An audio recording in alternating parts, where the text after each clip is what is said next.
रघुपति प्रिय भक्तं वात जातं नमामि। हे हनुमान दया के निदान सुजान सुनिए बिनती एक मोरी। श्री रघुनंदन के प्रिय भक्त कृपा कर देखऊँ तुम मोरी। श्री रामचरित्र श्री भागवत चरित्र चाहो कछु भाखन की जय सहाय कृपा निधि मोरी।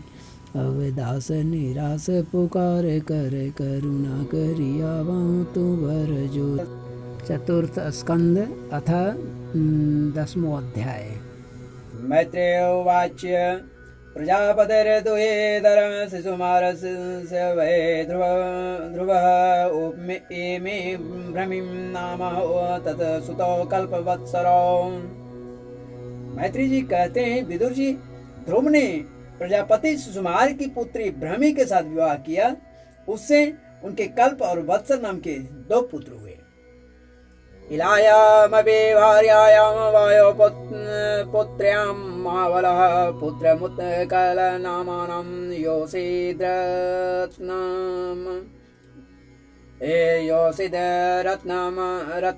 अजीजनत्। उत्तमस्त्वकृतो द्वौ मृगेयं बलीयसाहतः पुण्यजनेनाद्रौ तन्मातस्य गतिं गता। ध्रुवो भ्रातृवधं श्रुत्वा कोपामर्षसुचार्पितः जयत्रमस्यन्दनमास्थाय गतः पुण्यजनालयं गतोदीचिं दिशं राजा रुद्रानुचरसेविताम्। ददर्श हिमवद् द्रोण्यां भूरि गृहकसंकुलाम्। महाबली ध्रुव की दूसरी स्त्री वायुपुत्री इला थी। उससे उसके उत्कल नाम के एक पुत्र और एक कन्या रत्न का जन्म हुआ। उत्तम का अभी विवाह नहीं हुआ था। एक दिन वह शिकार खेलते समय उसे हिमालय पर्वत पर एक बलवान यक्ष ने मार डाला। उसके साथ उसकी माता भी परलोक सिधार गई। ध्रुव ने जब भाई के मारे जाने का समाचार सुना तो वे क्रोध, शोक और उद्वेग से भरकर एक विजयप्रद रथ पर सवार हो यक्षों के देश में जा पहुंचे। उन्होंने उत्तर दिशा में जाकर हिमालय की घाटी में यक्षों से भरी हुई अलकापुरी देखी। उसमें अनेकों भूत, प्रेत, पिशाचादि रुद्रानुचर रहते थे। विदुर जी वहां पहुंचकर महाबाहु ध्रुव ने अपना शंख बजाया तथा संपूर्ण आकाश और दिशाओं को गूंजा दिया। उस शंख ध्वनि से यक्ष पत्नियां बहुत ही डर गई। उनकी आंखें भय से कातर हो उठी।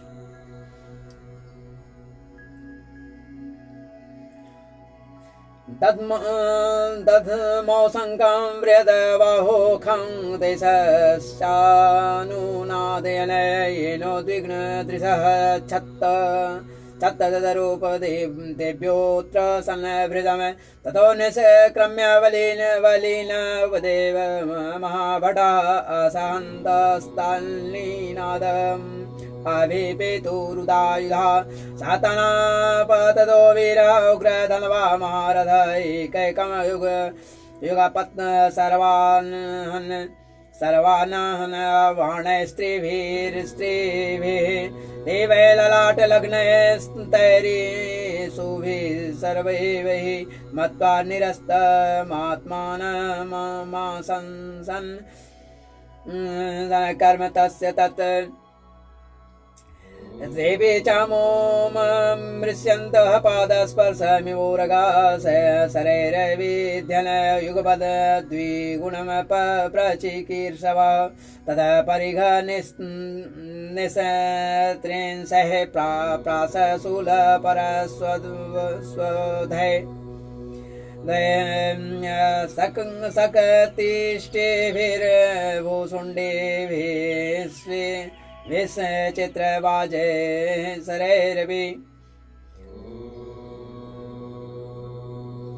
बीरबल विदुर जी, महाबलवान वृक्षों को वह शंखनाद सहन न हुआ, इसलिए वे तरह तरह के अस्त्र लेकर के नगर के बाहर निकल आए और ध्रुव पर टूट पड़े। महारथी ध्रुव प्रचंड धनुर्धर थे। उन्होंने एक ही साथ उनमें से प्रत्येक को 3-3 बाण मारे। उन सभी ने जब अपने अपने मस्तक में 3-3 बाण लगे देखे तब उन्हें यह विश्वास हो गया कि हमारी हार अवश्य होगी। वे विदुर जी के इस अद्भुत पराक्रम की प्रशंसा करने लगे। फिर जैसे सब किसी के पैरों का आघात नहीं सहते उसी प्रकार ध्रुव ने इस पराक्रम को न सहकर उन्होंने भी उनके बाणों के ध्रुव के इस पराक्रम को न सहकर उन्होंने भी उनके बाणों के जवाब में एक ही साथ उनसे दूने 6 बाण छोड़े। यक्षों की संख्या 13 आयुध यानी 1,30,000 थी। एक आयुध यक्षों की संख्या 13 आयुध थी, जिसका मतलब हो गया 1,30,000। उन्होंने ध्रुव जी का बदला लेने के लिए अत्यंत कुपित होकर रथ और साथी के सहित उन पर परिघ, खड़ग, प्रास, त्रिशूल, फरसा, शक्ति, दृष्टि, भुजुंडी तथा चित्र विचित्र पंखदार बाणों की वर्षा की। अभ्यवर्षण प्रकुपिता सरथम सहसारथिम इच्छन्तस्तात्म प्रतिकर्तुं यूतानि त्रयोदश औतान् पादेश तदा शस्त्रवर्षेण भूरिणः न उपादृश्य छन्नः आसारेण यथा गिरि। इस भीषण शस्त्र वर्षा से ध्रुव जी बिल्कुल ढक गए थे। तब लोगों को उनका दिखना वैसे ही बंद हो गया जैसे भारी वर्षा से पर्वत का उस समय भारी वर्षा से पर्वत का दिखना बंद हो जाता है। उस समय तो सिद्धगण आकाश में स्थित होकर यह दृश्य देख रहे थे। आकारस्तदैवासीत् सिद्धानां दिवि पश्यतां हतोऽयं मानव सूर्यो मग्नः पुण्यजनार्णवे नदस्तु यातुदानेषु जयकाशी स्वोथो मृदे उदतिष्ठ द्रथस्तस्य निहारादिव भास्कर धनुर्विस्फुर्य दिव्यमदिशितां खेदमुद्वहन्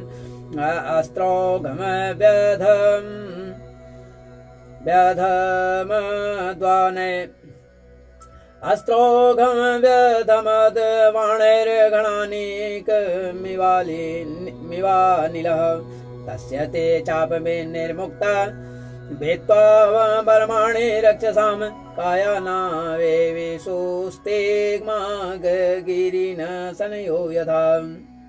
उस समय जो सिद्धगण आकाश में स्थित होकर के यह दृश्य देख रहे थे वे सब हाय हाय करके कहने लगे आज यक्ष सेना रूप में समुद्र में डूबकर यह मानव सूर्य अस्त हो गया। यक्ष लोग अपनी विजय की घोषणा करते हुए युद्ध क्षेत्र में सिंह की तरह गरजने लगे। इसी बीच में ध्रुव जी का रथ एकाएक वैसे ही प्रकट हो गया जैसे कोहरे में से सूर्य भगवान निकल आते हैं।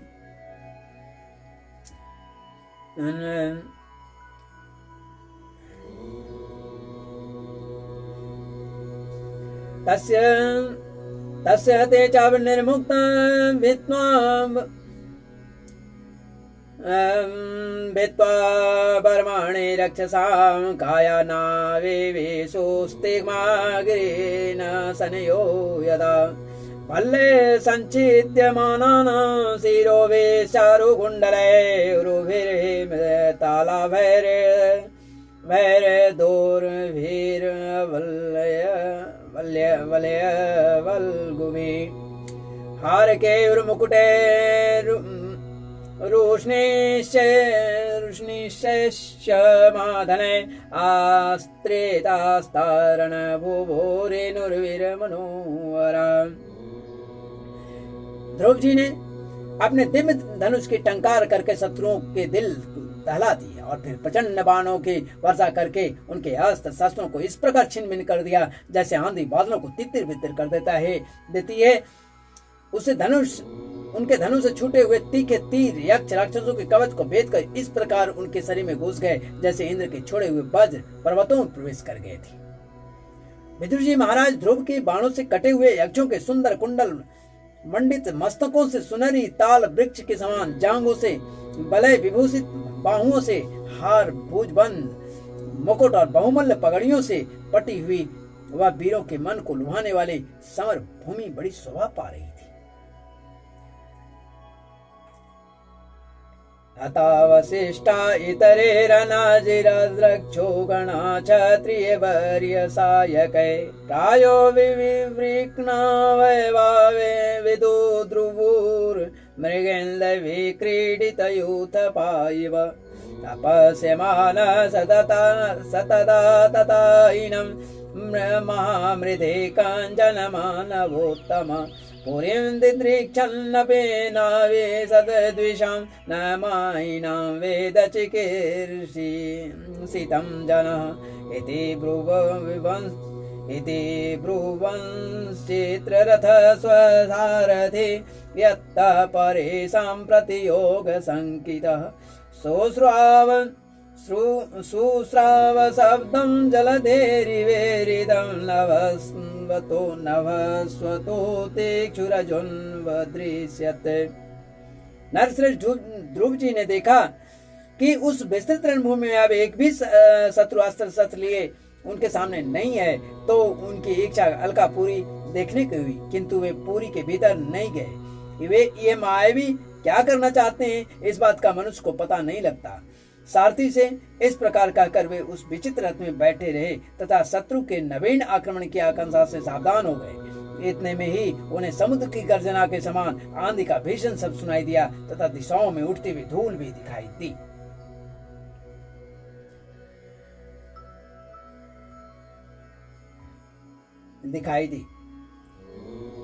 क्षणेनाच्छादितव्योम घनानिकेन सर्वदा विस्फुरत् तडिता दिक्षो त्रासयत् अस्तनयित्नुना भावृषुरुधिरौघाश्रिक् पूय विर्णमुत्रमेधसः गगनादस्य कवन्दान्यग्रतो नघ। एक क्षण में ही सारा आकाश मेघमाला से गिर गया। सब और भयंकर गड़गड़ाहट के साथ बिजली चमकने लगी। निष्पाप विदुर जी उस बादल से खून, कफ, पीप, विष्ठा, मूत्र एवं चर्बी की वर्षा होने लगी और ध्रुव जी के आगे आकाश से बहुत से दड़ गिरने लगे।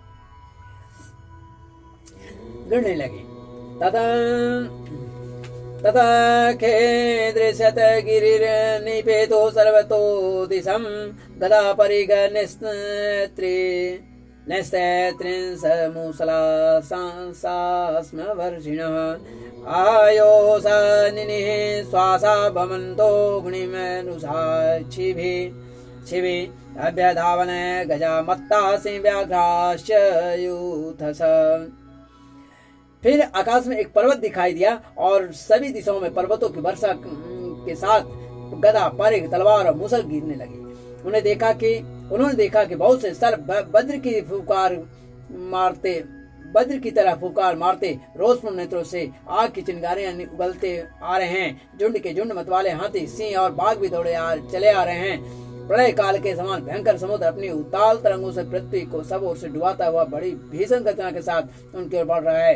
क्रूर स्वभाव असुरों ने अपनी आसुरी माया से ऐसे ही बहुत से कौतुक दिखलाए जिससे कायरों के मन कांप सकते थे।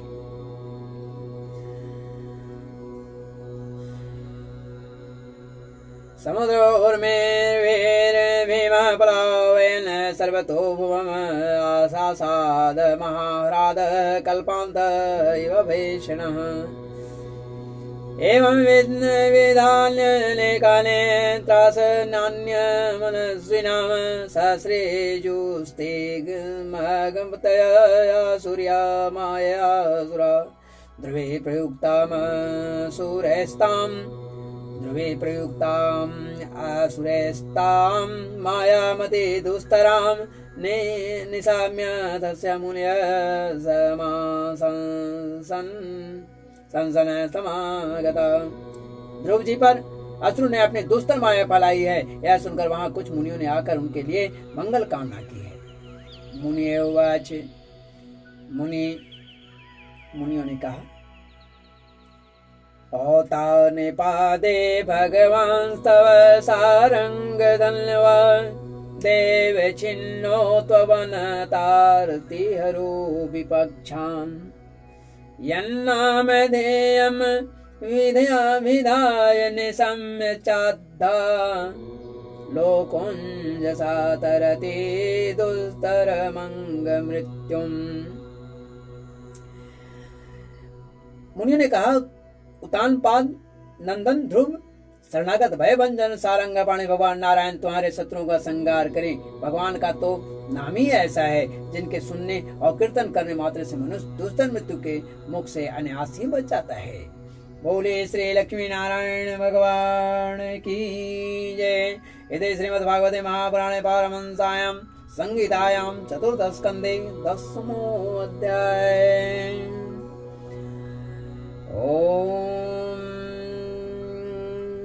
श्रीमन्नारायण नारायण नारायण हरि हरि नारायण नारायण नारायण।